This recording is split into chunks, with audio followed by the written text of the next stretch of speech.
नमस्कार दोस्तों, आपके हिडन ट्रुथ यूट्यूब चैनल में एक बार फिर से आपका स्वागत है। दोस्तों, रात का समय था। उस समय 10 बज रहे थे। एक आदमी एक शादीशुदा महिला के घर में प्रवेश करता है, लेकिन महिला उस आदमी को अपने घर के अंदर ले जाती है। घर में पहले से ही उसका भाई है।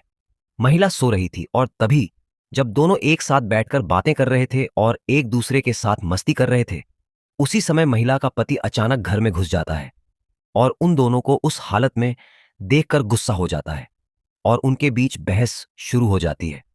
वह अपनी पत्नी पर हाथ उठाता है और उसे मारने की कोशिश करता है, लेकिन उसका प्रेमी जो उसे रोकने की कोशिश कर रहा है, जो घर में सो रही महिला का भाई है, जाग जाता है और देखता है कि कोई है।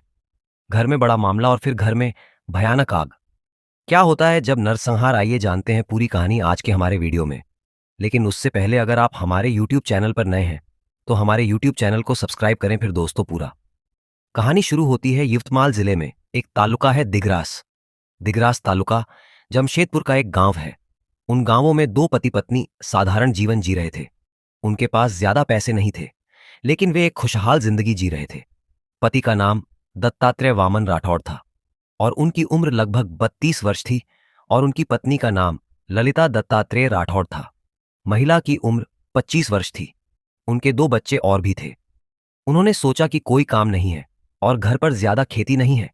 उनके पास काम करने के अलावा कोई विकल्प नहीं था और उन्हें गांव में उनके लायक काम नहीं मिल रहा था।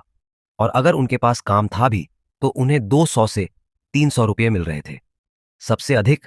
और उस पैसे पर गुजारा करना बहुत मुश्किल था, या कहीं बाहर जाकर कुछ दिनों के लिए काम करना और अच्छी रकम इकट्ठा करना। और उसी समय गन्ने की कटाई का मौसम चल रहा है। वे सोचते हैं, ठीक है, चलो बाहर चलते हैं, कहीं कुछ दिनों के लिए गन्ना काटा जाए और फिर ढेर सारा पैसा कमाया जाए। हम कमाते हैं और घर वापस आते हैं तो उन दोनों ने फैसला किया कि कुछ दिनों के लिए गन्ना काटने के लिए गांव से बाहर जाएंगे और अच्छा पैसा कमाकर घर लौटेंगे। लेकिन उसकी बात माने और सभी लोग अपना सामान पैक करें और उस गांव, दोस्तों, उस जगह के लिए निकल जाएं। पुणे जिले का इंदापुर है। इंदापुर एक ऐसी जगह है जहां लोग काम पर जाते हैं, लेकिन वहीं जाते हैं जहां के हैं। और वे अपना काम करने लगे। पहले तो सब कुछ बहुत अच्छा चल रहा था। 3 लोग अपना काम कर रहे थे और एक ही जगह रह रहे थे। उस आदमी का नाम संतोष शिवाजी काले है और वह इंदापुर पलासदेव गांव का रहने वाला है। संतोष उस गांव का रहने वाला है और वह तीनों एक ही जगह पर जाने जाते हैं। यह उस जगह पर था जहां वे गन्ना काट रहे थे। जब संतोष पहली बार उस महिला यानी ललिता को देखता है तो वह उसे बहुत पसंद करने लगता है और वह भूल जाता है कि वह भी शादीशुदा है और संतोष भी शादीशुदा है, और जो महिला थी वह भी महिला थी। संतोष को पसंद करने लगी। वह दिखने में अच्छा था और उसके पास बहुत पैसा था, इसलिए दोनों को एक दूसरे से प्यार हो गया। कौन था संतोष, जो अक्सर महिला के घर जाता था, और कौन उसका पति था? कोई सुराग नहीं था, क्योंकि वह सभी से बहुत प्यार से बात कर रहा था। जबकि संतोष सोच रहा था कि उस महिला से कैसे बात की जाए, और उसी समय उसके दिमाग में एक विचार आया और उसे अच्छे से खाना खिलाया और फिर उसकी इच्छाएं पूरी की और उसे शराब पिलाई।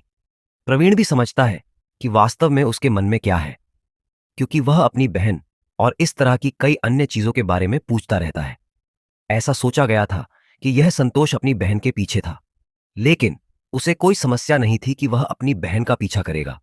और उसने यह नहीं सोचा था कि इससे उसकी बहन का पूरा जीवन बर्बाद हो सकता है।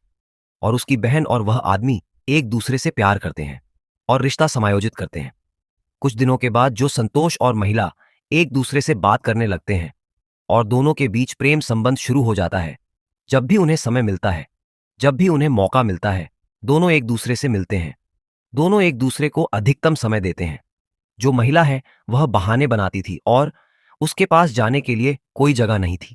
वह घर पर रहती थी और संतोष, जो उसका पति और भाई था, काम पर जाता था और कभी कभी रात में जब उनके पास समय होता था तो वह उसके साथ संभोग करने के लिए उसके घर जाता था। लेकिन संतोष के घर पर यह काफी समय से चल रहा था कि महिला उसे घर के अंदर ले जाएगी और अपने ही घर में उस आदमी के साथ संबंध बनाएगी। लेकिन धीरे धीरे यह बात महिला के पति को लग गई और उसे इस बात का यकीन हो गया, जो संतोष मेरी पत्नी को देख रहा है।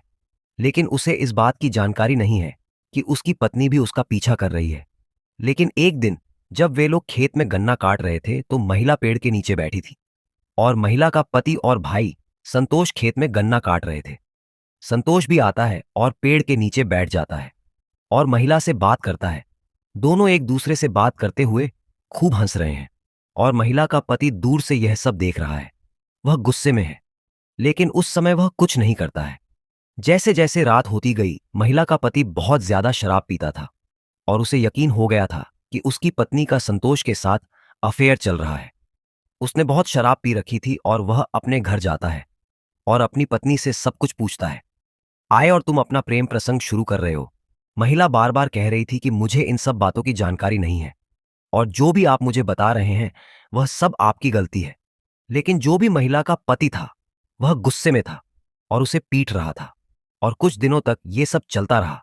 लेकिन जो महिला थी वो सुनने को बिल्कुल भी तैयार नहीं थी और वो तारीख थी 8 जनवरी 2025। महिला अपने प्रेमी यानी संतोष को फोन करती है और बताती है कि रात 10 बजे मेरे घर आओ। मेरे पति हमेशा की तरह आज भी बहुत शराब पिएंगे और वह जल्द ही सो जाएंगे। यह हमसे मिलने का अच्छा समय है। वह जो संतोष था वह भी खुश है और रात का इंतजार कर रहा है। रात हो गई है और वह अपनी 4 पहिया गाड़ी उनके पास ले जाता है। संतोष का घर थोड़ी दूर था और वह चुपचाप महिला के घर में चला जाता है। लेकिन महिला उसे घर के अंदर ले जाती है और सभी लाइटें बंद करने के बाद वे दोनों एक कोने में बैठ जाते हैं और एक दूसरे से बात करते हैं। पति अचानक जाग जाता है और देखता है कि घर में कुछ हो रहा है। वह जाग जाता है और जैसे ही लाइट जलाता है तो वह अपनी पत्नी को संत के साथ उस अवस्था में देखता है और वह बहुत क्रोधित होता है और उन दोनों को मारने के लिए जाता है। लेकिन संतोष जो गाली गलौज कर रहा था, प्रवीण जो घर में महिला का भाई था, भी उठकर बाहर आया और देखा कि घर में बहुत बड़ा मामला था। तीनों ने मिलकर उसे पीटना शुरू कर दिया। तीनों ने आज कुछ ऐसा करने की योजना बनाई थी कि वह पहले से ही बहुत ज्यादा शराब पी रहा था। उसे समझ नहीं आया कि क्या हो रहा है।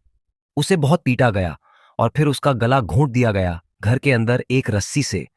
और जब उन्हें यह स्पष्ट हो गया कि वह मर चुका है, लेकिन अब वे शव को कहां फेंकें, इस बड़े सवाल से संतुष्ट थे और उन दोनों ने, जो उस महिला के भाई थे, शव को कार में डाल दिया और कार में रखने के बाद वे शव को फेंकने के लिए निकल पड़े। लेकिन वे सोच रहे थे कि शव को कहां फेंकें और क्या करें। इसके साथ हम इस शव को फेंक सकते हैं, लेकिन वह स्थान अहिल्यानगर जिले के तालुका करजत और रावलगांव शिवार में है। यदि वे इस शव को फेंकने का फैसला करते हैं तो ये दोनों लोग कार से उस स्थान पर पहुंचते हैं और रात का समय था।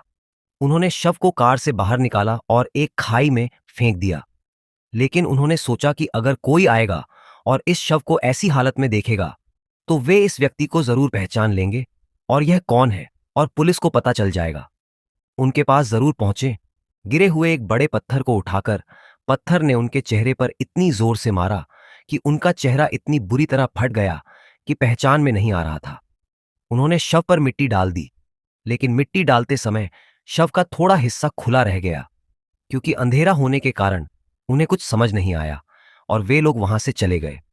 अगला दिन आया और जो लोग वहां काम कर रहे थे वह सुबह काम के लिए पहुंचते हैं कि यहां जरूर कुछ गड़बड़ है। शरीर का एक हिस्सा बाहर निकला हुआ था। फिर उन लोगों ने उस शव को देखा और जैसे ही उन्होंने शव देखा उन्होंने पुलिस स्टेशन को फोन किया, जो भी उनका था। निकटतम police station Karjat police station. वे उस स्थान पर गए। वे पहुंचे और पहुंचते ही उन्होंने शव को बाहर निकाला जो वहां था, लेकिन वह इतना क्षत विक्षत था कि उसका चेहरा पहचाना नहीं जा सका। इसलिए पुलिस ने आसपास मौजूद सभी लोगों के बयान लिए, लेकिन पुलिस को कुछ पता नहीं चल सका कि वास्तव में यह कौन है। पुलिस के सामने यह सवाल खड़ा हो गया कि इसे किसने फेंका और किसने हत्या की। पुलिस ने शव को पोस्टमार्टम के लिए भेज दिया और हत्या की जांच शुरू कर दी उनके गांव के लिए। ये वो लोग थे जो इनके साथी थे, जो गन्ना मजदूर के तौर पर काम कर रहे थे। लेकिन कहीं ना कहीं ये बात होने लगी कि अचानक ये लोग जहां भी गए वहां पुलिस ने अपनी अलग अलग टीमें बना ली और जो भी इलाका इनके पास था वहां तलाश और जांच शुरू कर दी। तो कुछ दिनों के बाद पुलिस को सूचना मिली कि एक जगह पर कुछ काम चल रहा था, लेकिन वह काम अचानक बंद हो गया और वहां मौजूद सभी लोग गायब हो गए। और जब कुछ लोग गांव जा रहे थे तो सभी लोगों में से एक गायब हो गया। जांच शुरू की और काम करने आए। किसान से पूछा, तब पुलिस को पता चला कि यवतमाल से आए लोगों में से एक कहीं गायब हो गया है। और जो दो भाई बहन थे, संदेह पैदा हुआ और पुलिस उनके पास पहुंची। घर पुलिस उनके घर पहुंचती है और उनसे पूछताछ करती है। जांच में उन्हें सब कुछ स्पष्ट रूप से बताया जाता है कि महिला का किसी पुरुष के साथ अनैतिक संबंध था और इसमें उसका पति बाधा बन रहा था और उससे छुटकारा पाने के लिए इन तीनों ने मिलकर उसकी हत्या कर दी और हत्या करने के बाद उसके शव को एक जगह फेंक दिया। लेकिन पुलिस ने इन तीनों को भी गिरफ्तार कर लिया और अब इन पर उचित कार्रवाई हो रही है और यह सारा मामला सामने आया है। हत्या 13 दिन बाद यानी 21 जनवरी 2025 को दोस्तों एक महिला ने अपनी हवस और अपने अनैतिक रिश्ते और अपने प्रेमी से अपने परिवार को बर्बाद कर दिया। वह भी शादीशुदा था, उसका भी एक अच्छा परिवार था और जो भाई उसका भाई था उसका भी एक अच्छा परिवार था। लेकिन इन तीनों ने कुछ नहीं सोचा और 3 परिवारों को बर्बाद कर दिया। तो दोस्तों, कोई भी गलत कदम उठाने से पहले 100 बार सोचें, भले ही आपको कोई नुकसान ना हो। पूरी घटना बताने के पीछे का कारण सिर्फ आपको सचेत करना और सचेत करना है। हमारा मकसद किसी का दिल दुखाना या किसी को बदनाम करना नहीं है। और आप इस पूरी घटना के बारे में क्या सोचते हैं, कमेंट में बताएं और फिर मिलते हैं ऐसी ही सच्ची घटना में। तब तक हमारे YouTube चैनल को सब्सक्राइब करें।